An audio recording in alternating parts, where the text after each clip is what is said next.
This clip is brought to you by SaveWithConrad.com.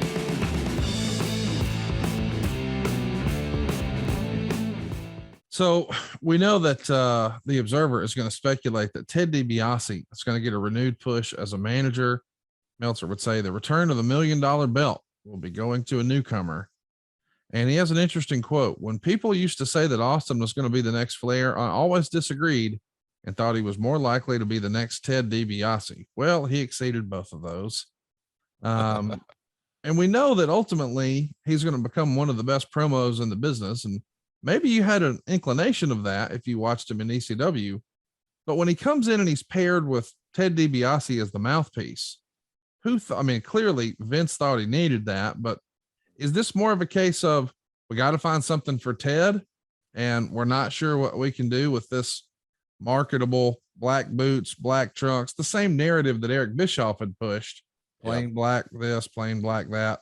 Yeah. Is this, hey man, we got to jazz him up a little bit. Is that the thinking? I think it was the two, we were hoping that, two talented guys merged together would create magic.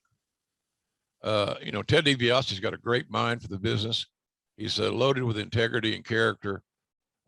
He had made the turn. Now he's coming back in the game with a chance to pick up some real nice paydays. So I think we all pulling for both guys, and hopefully that their team would gel. Steve always respected the hell out of DiBiase and would probably tell you today that Ted's one of his favorite talents of all time.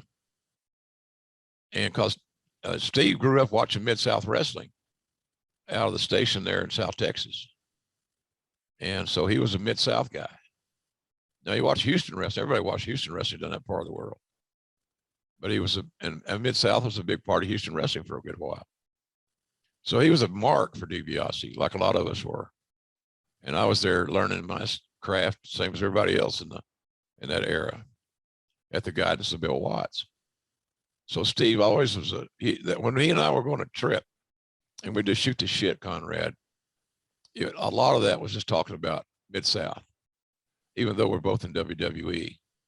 So he was a big fan of that, but he was not having any fun.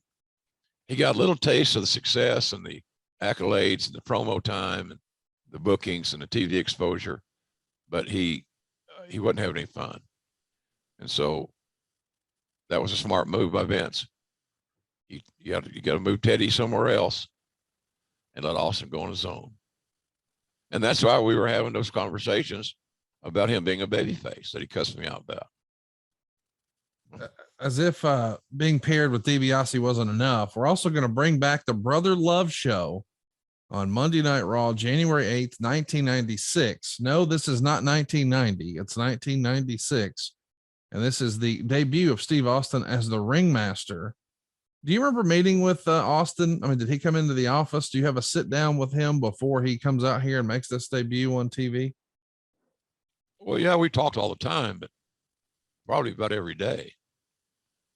But Vince handled that. Vince had a vision. He had confidence that the packaging of the ringmaster and DiBiase were going to be successful. Nobody could tell that story better than Vince. And Steve was smart enough to know too, no matter who all was in a meeting room, it didn't matter. And I say that respectfully today in WWE, as best I know. I'm not there. I got lots of friends that are, but Vince was the one that needed to sell that deal. I don't think Steve ever liked it, but he was willing to give it a try. Because Vince would give that level line, hey, I've been right more than I've been wrong on these big deals. Yeah. Give me a chance. What do? I'll give him a chance. And Steve did the smart thing to do, but he never got over the hump of being happy about the presentation. And then, of course, all we did was keep concealed one of the best talkers in the whole wrestling business. And many think Steve's one of the best promos they ever lived. And he wasn't talking. So things like that, you go back and look at when you have time to evaluate, you look at the whole thing, look at the big picture, you see that there's a better way. And Bill Watts told me this a long time ago. Vince has backed it up. There's more than one right way to get something right. There's more than one way to skin the cat, as the old saying goes, or whatever other cliche I can pull out of my ass. But that's kind of how I see that. Steve just, he knew what he wanted. He was still chasing that feeling that he fought so hard to earn and to gain. He's still on his journey, and the journey wasn't sweet and easy. Hey, it's Conrad Thompson. Thanks for checking out the podcast here on YouTube. Be sure to hit the subscribe button and the notifications bell so you get a notice anytime we upload some new content. And go save yourself some money right now. If you're in a 30-year loan or you have credit card debt, it's not a matter of if I can save you money. It's a matter of how much. Find out right now for free at SaveWithConrad.com.